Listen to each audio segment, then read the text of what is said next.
भाजपा के पूर्व राष्ट्रीय उपाध्यक्ष दिलीप घोष ने मतदाता पहचान और बंगाली पहचान के मुद्दे पर तृणमूल कांग्रेस को आड़े हाथों लिया है। उन्होंने कहा कि आम लोगों को असली मतदाता कार्ड नहीं मिल पाता, जबकि बाहर से आने वाले लोग आसानी से वोटर कार्ड और आधार कार्ड हासिल कर लेते हैं। यह सब त्रिपक्षीय गठबंधन यानी कि तृणमूल कांग्रेस की नियोजित नेटवर्किंग का हिस्सा है। इसके अलावा भी दिलीप घोष ने रखी अपनी बातें।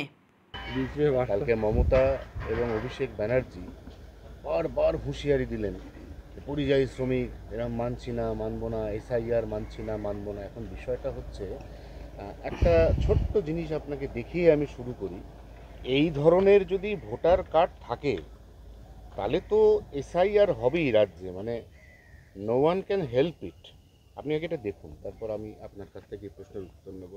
ইনি একজন পুরুষ, সংখ্যালঘু, শেখ তসলিম, এনার লিঙ্গ স্বামীর লেখা নাম আছে স্ত্রী, স্বামীর নাম রিয়াজউদ্দিন, এক্স্যাক্টলি ওনার স্বামীর নাম ফাম সব লেখা, স্বামী দেখে নিয়েছেন। এবার আপনি আমাকে লেখা আছে এই স্ত্রী, যদি নমুনা হয় তাহলে তো এসআইআর হবেই তো নাকি?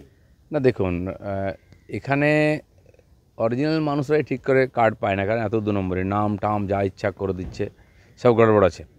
তো জালি ভোটার, সে ভোটার এখানে উপস্থিতিতে তার নামে কার্ড হয়ে যাচ্ছে, সে পেয়ে যাচ্ছে, বাংলাদেশ থেকে এসেই হাতে ভোটার কার্ড পেয়ে যাচ্ছে, আধার কার্ড পেয়ে যাচ্ছে। যে এখানে যে এই ধরনের যে নেক্সেসগুলো আছে, আর এটাকে টিএমসি তৈরি করেছে, হাজার হাজার লক্ষ লক্ষ লোককে এভাবে ভোটার কার্ড দিয়ে নাগরিক করা হচ্ছে, কেবল টিএমসিকে ভোট দেবে।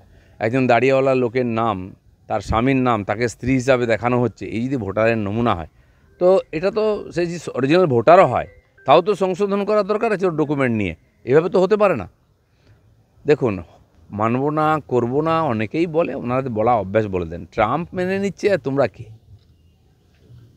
এবারে অভিষেক বন্দ্যোপাধ্যায় এবং মমতা বন্দ্যোপাধ্যায় দুজনেই জানিয়ে দিয়েছেন 26-এর ভোটে প্রথম যে এজেন্ডা, যেটা গোটা দেশে যেখানে যেখানে তৃণমূল প্রার্থী দেবে বা ভবিষ্যতে, সেখানে এজেন্ডাটা হচ্ছে যে বাংলা এবং বাঙালির অপমান। এবং আপনাদের বিরুদ্ধে আরও যেটা অভিযোগ, সেটা হচ্ছে এর আগে বলা হয়েছিল বিজেপি মূলত অবাঙালিদের দল, এবং তার পাশাপাশি আপনাদের নতুন যে কমিটি তৈরি হয়েছে সেখানেও দেখা যাচ্ছে বাঙালির সংখ্যা কম, বাঙালিই বেশি। না, আমাদের এখানে যতজন এমএলএ এমপি আছেন বিজেপির, আগে তো ছিল না, এখন যথেষ্ট সংখ্যায় আছেন। তার মধ্যে অবাঙালি কতজন আছে? আর এবং যদি অবাঙালিও হয়, তারা এখানে বড় হয়েছে, কয়েক পুরুষ ধরে আছে, বাঙালি হয়ে গেছে, বাংলা বলতে পারে।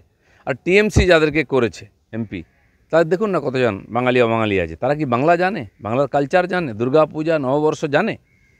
জোর করে বাঙালি বানানো হচ্ছে।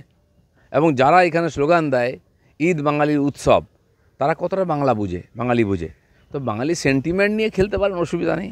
বাঙালি এত ঠুনকো নয়, এত বোকা নয় যে কেউ বাঙালি বাঙালি চিৎকার করলো, তার ভবিষ্যৎ চুরি করে নিল আর তাকে ভোট দিয়ে দেবে। Bureau report, PVTV news.